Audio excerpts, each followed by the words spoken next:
എല്ലാവർക്കും നല്ല നമസ്കാരം.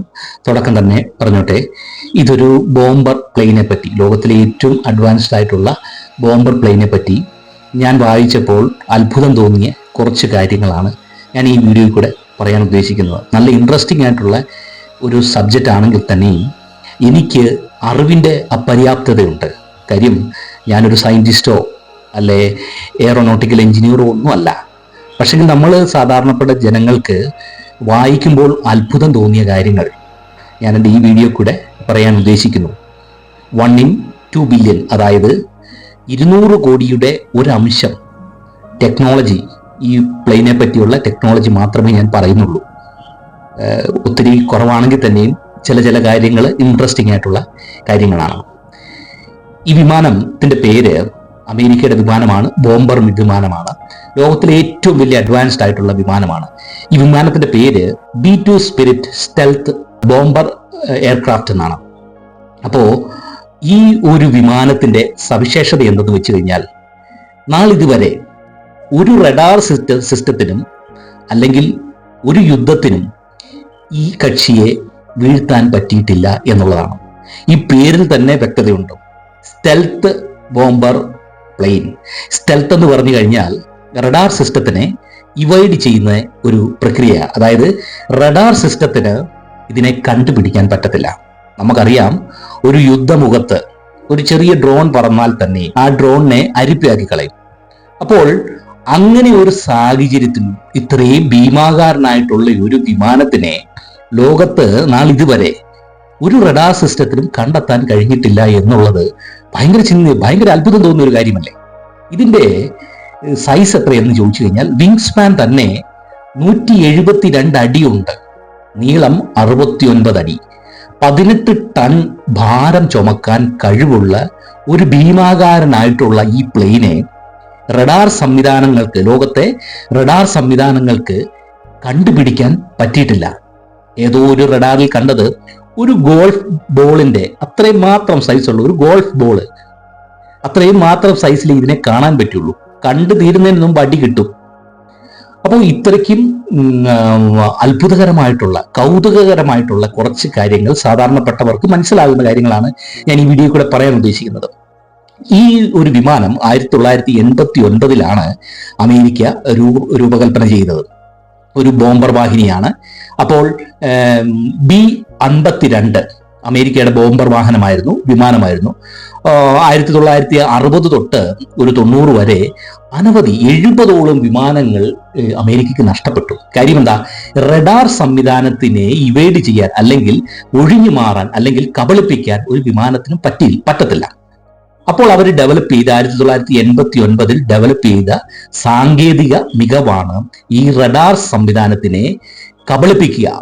സ്റ്റെൽത്ത് ബോംബർ എയർപ്ലെയിൻ എന്ന് പറയും. അതായത് റഡാർ സംവിധാനത്തിനെ കബളിപ്പിക്കുക. ഇതിന്റെ ടെക്നോളജി ഒന്നും ഈ ലോകത്തോട് അമേരിക്ക പറഞ്ഞിട്ടില്ല.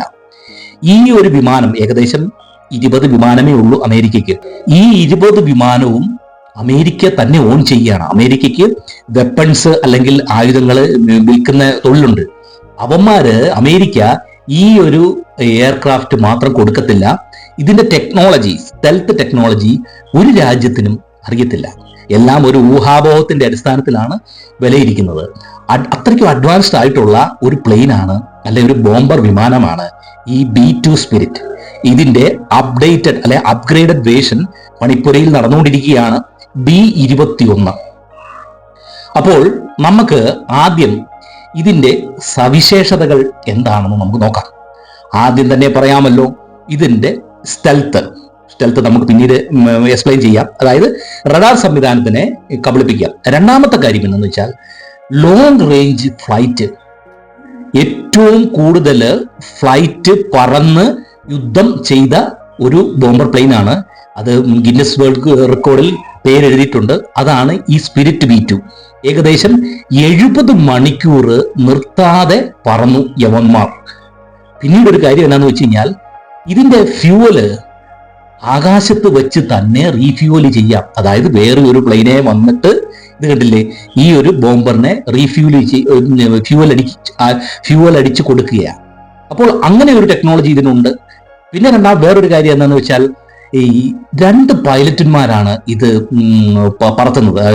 സൈമിൾട്ടേനിയസി അല്ല, ഒരാൾ പറത്തുമ്പോൾ ഒരാൾ റെസ്റ്റ് എടുക്കുകയാണ്. സാധാരണ ഒരു ഫൈറ്റർ അല്ലെങ്കിൽ ബോംബർ വിമാനത്തിനൊക്കെ ഒരു പൈലറ്റേ ഉള്ളൂ. അവന്മാർ പോയി പണിയും കഴിഞ്ഞ് വന്ന് ഇറങ്ങിയിട്ട് വേണം പ്രാഥമിക കാര്യങ്ങളൊക്കെ നടത്താൻ. പക്ഷെങ്കിൽ ഇതങ്ങനല്ല.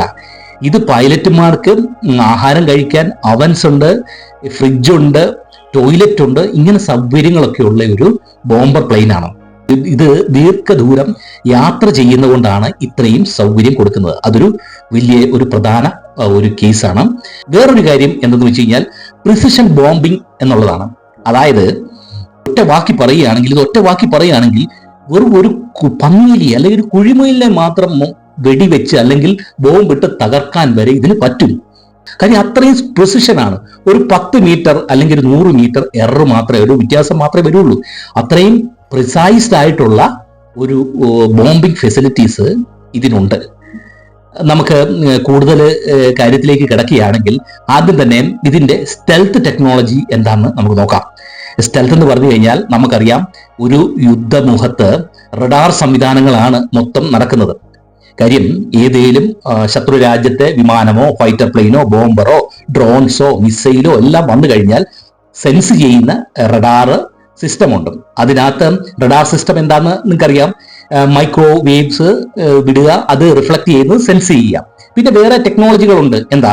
ഇൻഫ്രാറെഡ് സെൻസ് ചെയ്യുക, ഇലക്ട്രോണിക്, റേഡിയോ, അങ്ങനത്തെ electronic signals, radio signals, electromagnetic signals, ഇതൊക്കെ സെൻസ് ചെയ്യുന്ന സിസ്റ്റംസ് ഉണ്ട് താഴെ. അതിന്റെ അടിസ്ഥാനത്തിൽ ശത്രു വിമാനത്തിനെ അല്ലെങ്കിൽ ഫൈറ്റർ ജെറ്റിനെ കണ്ടുപിടിച്ച് നശിപ്പിക്കുക എന്നുള്ളതാണ്. അപ്പൊ നമുക്ക് ആദ്യം നോക്കാം ഈ റഡാർ സിസ്റ്റത്തിനെ എങ്ങനെ ഈ വിമാനം കബളിപ്പിക്കും എന്നുള്ളതാണ്. ഇതിന്റെ ഒരു ഡിസൈൻ എന്ന് വെച്ചാൽ ഇതിന്റെ ഒരു ഡിസൈന് ഒരു ബയോ മിമിക്രി ടൈപ്പാണ്. അതായത് ഫാൽക്കൺ പക്ഷിയുടെ ഷെയ്പ്പാണ് ഈ വിമാനത്തിന്റെ ഷെയ്പ്പ്. അതൊരു ബയോ മിമിക്രിയാണ്. കാര്യം ഇതിന് ഗ്ലൈഡ് ചെയ്യാൻ പറ്റും. അപ്പൊ അതായത് അപ്ലിഫ്റ്റ് ടു ഡ്രാഗ് റേഷ്യോ കൂടുതലാണ്, മേളിലോട്ട് കുതിക്കാനുള്ള ആയാസം കൂടുതലാണ്. കാര്യം എയറോഡൈനാമിക് ആണ്. അപ്പൊ എന്താ, ഇന്ധനക്ഷമത കൂട്ടും. പിന്നെ സ്റ്റെൽത്ത് മെക്കാനിസം എന്ന് പറഞ്ഞു കഴിഞ്ഞാൽ ഇതിന്റെ ഷെയ്പ്പ്, ഇതിന് താഴെ നിന്ന് നോക്കിക്കഴിഞ്ഞാൽ ഒരു ത്രികോണ ആകൃതിയിൽ ഒരു ടൈല് വെട്ടി പറത്തുക എന്നുള്ളത് നമുക്ക് തോന്നും. കാര്യം ഇതിന് ഫ്യൂസലേജ് ഇല്ല. ഫ്യൂസലേജ് എന്ന് പറഞ്ഞാൽ ഒരു വിമാനത്തിന്റെ ബോഡിക്കാണ് ഫ്യൂസലേജ് എന്ന് പറയുന്നത്. ഈ ഫ്യൂസലേജ് ഇല്ല, ഇത് ഫ്യൂസ്ഡ് ആണ്. അതുപോലെ തന്നെ ആയുധങ്ങള്, വെടിക്കോപ്പുകൾ, ബോംബ്സ് ഇതൊന്നും വെളിയിലല്ല ഫിറ്റ് ചെയ്തിരിക്കുന്നത്, ഇതിന്റെ ഉള്ളിലാണ്. അപ്പൊ എന്താ പറ്റുക? റഡാർ വേവ്സ് റിഫ്ലക്ട് ചെയ്യത്തില്ല. പിന്നെ വേറൊരു വലിയ കാര്യം എന്താണെന്ന് വെച്ച് കഴിഞ്ഞാൽ റഡാർ വേവ്സിനെ അബ്സോർബ് ചെയ്യുന്ന മെറ്റീരിയൽ, അതായത് വലിച്ചെടുക്കുന്ന മെറ്റീരിയലും കൊണ്ടാണ്, അല്ലെങ്കിൽ പെയിന്റ് ആണ് ഇത് ഉപയോഗിച്ചിരിക്കുന്നത്. Epoxy, iron pebble embedded resin, carbon fibres, ഇതൊക്കെ വെച്ചാണ്, ഇതൊക്കെ റഡാർ വേവ്സിനെ അബ്സോർബ് ചെയ്യുകയാണ്. അപ്പൊ എന്താ പറ്റുന്നത്? അതിനെ തിരിച്ച് സിഗ്നൽ കൊടുക്കാനുള്ള സംവിധാനങ്ങളില്ല. പിന്നെ ഇതിന്റെ ഷെയ്പ്പ്, അപ്പൊ ഇത് റഡാർ സിഗ്നൽസിനെ അബ്സോർവ് ചെയ്യും. പിന്നെ വേറൊരു കാര്യം എന്താന്ന് വെച്ചാൽ ഇത് മാറ്റ് ബ്ലാക്ക് ആണ്. നമ്മൾ കാണാൻ പോലും പറ്റത്തില്ല. ഹൈ ഓൾട്ടിറ്റ്യൂഡിൽ യവന് പറക്കാം. ഏകദേശം 35,000-45,000 അടി ഉയരത്തിൽ പറന്ന് പ്രിസൈസ്ഡ് ബോംബിങ്, അതായത് ഒരു പോയിന്റ് ഇട്ട് ആ പോയിന്റിൽ നിന്ന് ഒരു 10 മീറ്റർ അല്ലെ 100 മീറ്റർ മാത്രമേ മാറുള്ളൂ, അല്ലെങ്കിൽ ആ പോയിന്റിൽ തന്നെ ബോംബിടാൻ പറ്റും. അപ്പൊ ഇത്രയും കാര്യങ്ങൾ നമുക്ക് അത്ഭുതാപകമായിട്ടുള്ള കാര്യങ്ങളാണ്. ഈ അടുത്ത ഒരു സ്റ്റെൽത്ത് അല്ലെങ്കിൽ റഡാറിനെ കബളിപ്പിക്കുക എന്ന് വെച്ച് കഴിഞ്ഞാൽ ഇൻഫ്രാറെഡ് സാധാരണ സെൻസേഴ്സ്, അതായത് ശത്രു രാജ്യങ്ങള് ജെറ്റ് എഞ്ചിനിൽ നിന്നും വെളിയിൽ പോകുന്ന ചൂടുകൾ ഇൻഫ്രാറെഡ് ശത്രു സൈന്യം സെൻസ് ചെയ്ത് അവന് വെടിവെച്ച് വീഴ്ത്തും. പക്ഷെങ്കിൽ ഈ ഒരു പ്ലെയിന്റെ ഇഞ്ചൻ കൺസീൽഡ് ആണ്, അതായത് ഒളിപ്പിച്ച് വെച്ചിരിക്കുകയാണ്. ഇഞ്ചൻ വിങ്സിന്റെ സൈഡിൽ കൺസീൽഡ് ആണ്. അതിനുപരി വേറൊരു കാര്യം, ഇതിന്റെ ഔട്ട്ലെറ്റ്, അതായത് ജെറ്റ് എഞ്ചിനിൽ നിന്ന് പോകുന്ന ഔട്ട്ലെറ്റ് തണുപ്പിച്ചിട്ടാണ് വിടുന്നത്. അപ്പൊ ഒരു കാരണവശാലും ഇൻഫ്രാറെഡ് വേവ്സ് പോകത്തില്ല. അപ്പൊ ഇൻഫ്രാറെഡ് റേസ് സെൻസേഴ്സിനും ഒരു കാര്യവും നടക്കത്തില്ല. Radio waves, electrical waves, electromagnetic waves, ഇതൊന്നും ഇത് എമിറ്റ് ചെയ്യുന്നില്ല, അല്ലെങ്കിൽ വിടുന്നില്ല. കാര്യം നമുക്കറിയാം, ഒരു വിമാനം അല്ലെങ്കിൽ ഒരു ഫൈറ്റർ ജെറ്റ് മേളിൽ കൂടെ പറക്കണമെങ്കിൽ അതിന് താഴെ ആൾക്കാരുമായിട്ട് ഇൻഫർമേഷൻ അല്ലെങ്കിൽ ഡയറക്ഷൻ, വെലോസിറ്റി, ഇതെല്ലാം താഴെ ആൾക്കാരും അല്ലെങ്കിൽ നിയന്ത്രിക്കുന്ന ആൾക്കാരുമായിട്ട് സംവാദിക്കേണ്ടതുണ്ട്. അപ്പോൾ എന്നാ പറ്റുന്നത്, മറ്റേ ശത്രു സൈന്യത്തിന് ഇതിന്റെ റേസ് അല്ലെങ്കിൽ വേവ്സ് പിടിച്ചെടുത്ത് ഇവനിട്ട് പണിയാൻ പറ്റും. പക്ഷെങ്കിൽ ഇവന്റെ എമിഷൻ കൺട്രോൾ പ്രോഗ്രാം എന്ന് പറയുന്ന ഒരു സാധനമുണ്ട്. ശത്രുമുഖത്തിലേക്ക് ചെന്ന് കഴിഞ്ഞാൽ ഒരുവിധ സിഗ്നൽസും യവൻ വിടത്തില്ല. ഇവന് ഓട്ടോ കൺട്രോൾഡ് ആണ്, അതായത് ഓട്ടോമാറ്റിക് ഫ്ലൈറ്റ് കൺട്രോൾ സിസ്റ്റമാണ്. യവനെ ഒരു സ്ഥലത്തേക്ക് യുദ്ധത്തിന് വിടാൻ ഉദ്ദേശിക്കുന്നു. അപ്പം പ്രീ ലോഡഡ് ഡേറ്റ, അതായത് ആ സ്ഥലത്തെ പറ്റിയും അവിടുത്തെ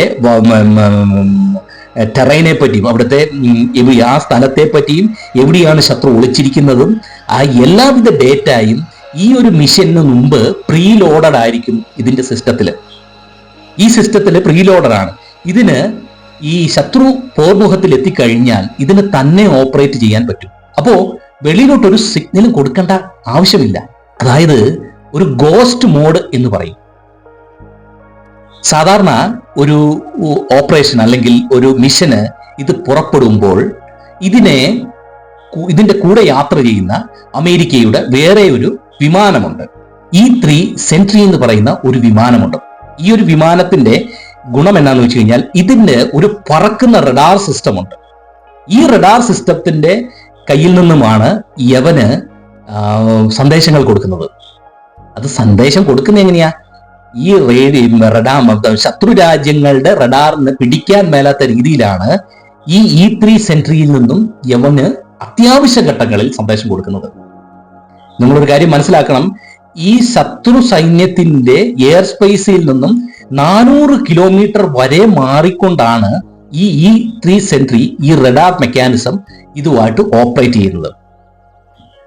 ഈ നമ്മളെ ബോംബർ, അതായത് സ്പിരിറ്റ്, ശത്രു രാജ്യത്തിന്റെ റഡാർ സംവിധാനങ്ങളിൽ ചെന്ന് കയറിക്കഴിഞ്ഞാൽ ഒരു റഡാർ സിസ്റ്റത്തിനും കണ്ടുപിടിക്കാൻ മേലാത്തതിന്റെ കാര്യം ഒരുവിധ വേവ്സും, നോ റഡാർ എമിഷൻ, ഒരു റഡാർ എമിഷനും ഇല്ല, ഒരു റേഡിയോ കോണ്ടാക്റ്റും ഇല്ല, ഒരു GPS റിലയൻസും ഇല്ല, ഒന്നുമില്ല. അവൻ തന്നെ പോയി അവിടെ ചെന്ന് പണിത് തിരിച്ചു വരും. പിന്നെ ഈ E3 സെൻട്രി എന്തിനാണ് മാറി, അതായത് E3 സെൻട്രി ശത്രു രാജ്യങ്ങളുടെ പോർമുഖത്തു നിന്ന് മാറി സഞ്ചരിച്ച് കിലോമീറ്ററുകൾ അത് പൊങ്ങിയാണ് പറക്കുന്നത്. എന്തിനാന്ന് വെച്ച് കഴിഞ്ഞാൽ അത്യാവശ്യ ഘട്ടങ്ങളിൽ നമ്മുടെ ചെറുക്കന്, ബോംബറിന് സിഗ്നൽസ് കൊടുക്കാൻ, എന്താ, ശത്രു സൈന്യത്തിന്റെ മിസൈലിനെ പറ്റിയും എയർക്രാഫ്റ്റിനെ പറ്റിയും ഫ്രണ്ട്ലി പ്ലെയിനെ പറ്റിയും ഈ സന്ദേശം കൊടുക്കാൻ. അത് സ്മോൾ ഡേറ്റാബേസ് ആയിട്ട് പ്രീലോഡഡ് ചെയ്ത സാധനത്തിനെ അപ്ഡേറ്റ് ചെയ്യാന്ന് മാത്രമേ ഉള്ളൂ. കാര്യം വേവ്സ് പോലും പ്രൊവൈഡ് ചെയ്യാതെ സാറ്റലൈറ്റ് വഴി വരെ ഈ പരിപാടി നടത്തും. അപ്പൊ ഒരു രീതിയിലും റഡാറിന് കണ്ടുപിടിക്കാൻ പറ്റത്തില്ല. വേറൊരു വലിയ കാര്യം എന്താന്ന് വെച്ച് കഴിഞ്ഞാൽ, യവനെ ഒരു പോർമുഖത്ത് ചെന്ന് കഴിഞ്ഞാൽ ഒരിടത്ത് അടിക്കണമെന്ന് ഉണ്ടെങ്കിൽ അത് അടിച്ചിരിക്കും എന്നുള്ളതാണ്. സാധാരണ ഇപ്പോൾ ഞാനൊരു എക്സാമ്പിൾ പറയാം. ഈ ഒരു തീവ്രവാദി അല്ലെങ്കിൽ ഒരാൾ എവിടെയാ ഒളിച്ചിരിക്കുന്നത്, ആ ഒളിച്ചിരിക്കുന്ന സ്ഥലത്ത് ആ രാജ്യക്കാര് എല്ലാം സിഗ്നൽസ് എല്ലാം ജാംഡ് ആയിരിക്കും, GPS സിഗ്നൽസ് എല്ലാം ജാംഡ് ആയിരിക്കും. അപ്പൊ ആ വ്യക്തിയെ കണ്ടുപിടിക്കാൻ വെളിയിൽ നിന്ന് വരുന്ന സൈന്യത്തിന് കണ്ടുപിടിക്കാൻ പറ്റത്തില്ല. കാര്യം എന്താ, GPS സിസ്റ്റം മൊത്തം സ്പൂഫ്ഡ് ആയിരിക്കും. ഒന്നെങ്കിൽ ദിശ മാറ്റിയായിരിക്കും, അല്ലെങ്കിൽ സ്പാംഡ് ആയിരിക്കും, അല്ലെങ്കിൽ അവിടെ GPS സിസ്റ്റം ഉണ്ടാകത്തില്ല, അല്ലെങ്കിൽ മലനിരകൾക്കടിയിലായിരിക്കും, ടെറൈൻ ബാരിയേഴ്സ് ഉണ്ടാകും. യവനെ സംബന്ധിച്ചോളൂ, ഇന്ന സ്ഥലത്ത് പോയി അയാളെ കൊല്ലണമെന്ന് വെച്ച് കഴിഞ്ഞാൽ യവൻ പണിതിരിക്കും. അതിനു വേണ്ടിയുള്ള ഒരു സംവിധാനം നമ്മുടെ B2 സ്പിരിറ്റിന്റെ കയ്യിലുണ്ട്. അതിന്റെ പേരാണ് GPS ഡിനൈഡ് എൻവയോൺമെന്റ്. കാര്യം എത്ര GPS ശത്രു രാജ്യം ഒളിപ്പിച്ചു വെച്ചാലും ആ സ്പോട്ട് പ്രീ ലോഡഡ് ആയിട്ട് ഈ ചെങ്ങായിയുടെ കയ്യിലുണ്ട്, അതായത് ബോംബറിന്റെ കയ്യിലുണ്ട്. അവിടെ തന്നെ ബോംബിടുക എന്നുള്ളതാണ് ഇവന്റെ കണ്ടുപിടുത്തം. അതൊരു വലിയൊരു അത്ഭുത കാര്യമല്ലേ? വേറൊരു അത്ഭുത കാര്യം എന്താണെന്ന് വെച്ച് കഴിഞ്ഞാൽ, ഇത് മേളിക്കൂടെ പറക്കുമ്പോൾ ഏകദേശം 35,000 to 40,000 ഫീറ്റ് ഉയരത്തിൽ പറന്നാണ് ഇത് ബോംബ് വർഷം നടത്തുന്നത്. അപ്പോൾ ഇതിന് ഗ്രൗണ്ട് മൂവിംഗ് ടാർജറ്റ് ഇൻഡിക്കേഷൻ എന്ന് പറയുന്ന ഒരു സെറ്റപ്പ് ഉണ്ട്. താഴെ കൂടെ പോകുന്നത്, അതായത് ശത്രു സൈന്യത്തിന്റെ ടാർജറ്റ് ചിലപ്പം ഓടുന്നത് ടാങ്കേഴ്സ് ആയിരിക്കും, അല്ലെങ്കിൽ വേറെ വല്ല വാഹനമായിരിക്കും. അവൻ അവിടെ ഇരുന്ന്, അതായത് മേളിൽ 35,000 അടി ഉയരത്തിൽ നിന്നും ഈ ടാർജറ്റ് മൂവിങ് ആണെന്ന് കണ്ട് ആ സ്പോട്ടിൽ ബോംബ് കൊടുക്കും. അതായത് ഡോപ്ലർ ഷിഫ്റ്റ് എഫക്ട് വെച്ചാണ്. നമുക്കറിയാം ഈ വവ്വാല് ഇര പിടിക്കുന്ന എങ്ങനെയാ? ഡോപ്ലർ എഫക്ട് വെച്ചാ, ഡോപ്ലർ ഷിഫ്റ്റ് വെച്ചാണ് ഇര മാറുന്ന എന്ന് പറഞ്ഞുകൊണ്ട് ഈ വിമാനം ഡോപ്ലർ ഷിഫ്റ്റ് കണ്ടുവെച്ച് ഈ ശത്രു സൈന്യത്തിന്റെ ടാങ്കേഴ്സ് അല്ലെങ്കിൽ വാഹനങ്ങൾ മൂവ് ചെയ്യുന്ന അനുസരിച്ച് ബോംബ് വർഷിക്കാനുള്ള കഴിവുണ്ട്. നമുക്ക് ഇതിന്റെ ചെലവിലേക്ക് കടക്കാം. ഇത്രയും ടെക്നോളജി ഒക്കെ ഉണ്ട്. നമ്മൾ ഇതിന്റെ ചെലവിലേക്ക് കടന്നു കഴിഞ്ഞാൽ ഇതിന് എത്ര രൂപ ചെലവാകും, എത്ര രൂപ മെയിൻ്റനൻസ് ഉണ്ട്, എത്ര രൂപ മണിക്കൂറിൽ നിന്ന് ചെലവാകും എന്നൊക്കെ നോക്കിക്കഴിഞ്ഞാൽ നമ്മൾ ശരിക്കും ഞെട്ടും. ഈ ഒരു വിമാനത്തിന്റെ വില എത്രയാ? ഒറ്റ വിമാനത്തിന്റെ വില $2 ബില്യൺ ആണ്. അതായത് 200 കോടി US. രൂപ കണക്കാക്കുവാണെങ്കിൽ × 86 ഇന്നത്തെ റേറ്റിലുണ്ട്. പിന്നെ ഇതിന്റെ 1 മണിക്കൂറിന്റെ യാത്രാ ചെലവ് $1,35,000 1 മണിക്കൂർ യാത്ര ചെയ്ത് വന്നാൽ അതിന്റെ മെയിൻ്റനൻസിന് ഗ്രൗണ്ട് ടീം 7 ദിവസം 24 മണിക്കൂർ വർക്ക് ചെയ്യും മെയിൻറ്റെയിൻ ചെയ്യാൻ. കാര്യം അതിന്റെ പെയിന്റ് വരെ പെർഫെക്റ്റ് ആയിരിക്കണം. പിന്നെ ഒരു വർഷത്തിൽ ഈ USA-യുടെ 200 to 300 മില്യൺ ഡോളേഴ്സ് ഇതിന്റെ മെയിൻ്റനൻസിന് വേണ്ടി മാറ്റിവെച്ചിരിക്കുകയാണ്. അപ്പൊ ഇവൻ ചില്ലറക്കാരനല്ല, ഇവനെ തീറ്റിപ്പോറ്റുക എന്ന് പറഞ്ഞാൽ ഭയങ്കര പൈസ മുടക്കുള്ളതാണ്. പിന്നെ ഇതിന്റെ ടെക്നോളജി, ഇതിന്റെ മെക്കാനിസം, സ്റ്റെൽത്ത് പ്രോപ്പർട്ടി ഒന്നും ഒരു ലോകരാജ്യങ്ങൾക്കും കൈമാറ്റം ചെയ്തിട്ടില്ല. ഈ ഒരു പ്ലെയിൻ ആർക്കും, അതായത് അമേരിക്കയ്ക്ക് വെപ്പൺസ്, യുദ്ധക്കോപ്പുകൾ കച്ചവടം ചെയ്യുന്ന പരിപാടിയുണ്ട്. ഈ ഒരു ബോംബർ വാഹിനി മാത്രം യവന്മാർ കച്ചവടം ചെയ്തിട്ടില്ല. കാര്യം എന്താ? അവരുടെ വജ്രായുധമാണ്, അവരുടെ USA-യുടെ വജ്രായുധമാണിത്. ഇതിന്റെ അപ്ഗ്രേഡഡ് വേർഷൻ വരികയാണ്, B-21 എന്നതായിരിക്കും എൻ്റെ തമ്പുരാനെ. അപ്പോ ഇങ്ങനെയുള്ള കാര്യങ്ങൾ കൊണ്ട് സമ്പുഷ്ടമായിട്ടുള്ള ഒരു വിമാനമാണ് B-2 സ്പിരിറ്റ് സ്റ്റെൽത്ത് ബോംബർ വാഹിനി. ചെറിയ എൻ്റെ അറിവിൻ്റെ പരിമിതികൾ വെച്ചാണ് ഞാൻ സംസാരിക്കുന്നത്. കാര്യം നമ്മളൊരു എയറോനോട്ടിക്കൽ എഞ്ചിനീയർ അല്ല. നമ്മൾ വായിക്കുമ്പോൾ അത്ഭുതം വരുന്ന കാര്യങ്ങളാണ് ഇതിനെപ്പറ്റി നമ്മൾ അറിയുന്നത്. നമുക്കറിയാം നമ്മുടെ ഇന്ത്യയെ കൊണ്ട് ഇത് താങ്ങാൻ പറ്റത്തില്ല. എന്നാലും നമുക്ക് നമ്മുടെ ഇന്ത്യക്ക് ഇത് ആവശ്യമുണ്ടോ എന്ന് തോന്നുന്നില്ല. കാര്യം നമ്മൾ ഒരു യുദ്ധത്തിനെയും സപ്പോർട്ട് ചെയ്യുന്നില്ല. നമ്മൾ എന്താ ചെയ്യുന്നത്? ഇങ്ങോട്ട് വരുന്നവനെ വിടാതിരിക്കുക എന്നുള്ളതാണ്. ഇവിടെ നമുക്കറിയാം ഇസ്രയേലില് കഴിഞ്ഞ ഞായറാഴ്ച അമേരിക്ക ബോംബ് വർഷിച്ചായിരുന്നു. 3 ന്യൂക്ലിയർ പ്ലാന്റിൽ ബോംബ് വർഷിച്ചായിരുന്നു. പിന്നെ ഇപ്പം ശാന്തതയുണ്ട്. എന്നാലും ഇസ്രയേലും ഇറാനും അങ്ങോട്ടും ഇങ്ങോട്ടും അടിയുണ്ട്. എനിക്ക് അറിയാവുന്ന ചില കാര്യങ്ങളാണ് ഈ ഒരു വിമാനത്തിനെ പറ്റി ഞാൻ പറഞ്ഞിട്ടുള്ളത്. ഈ വീഡിയോ നിങ്ങൾക്ക് ഇഷ്ടപ്പെട്ടു എന്ന് തോന്നുന്നു. ഇഷ്ടപ്പെട്ടെങ്കിൽ ലൈക്ക് ചെയ്യുക.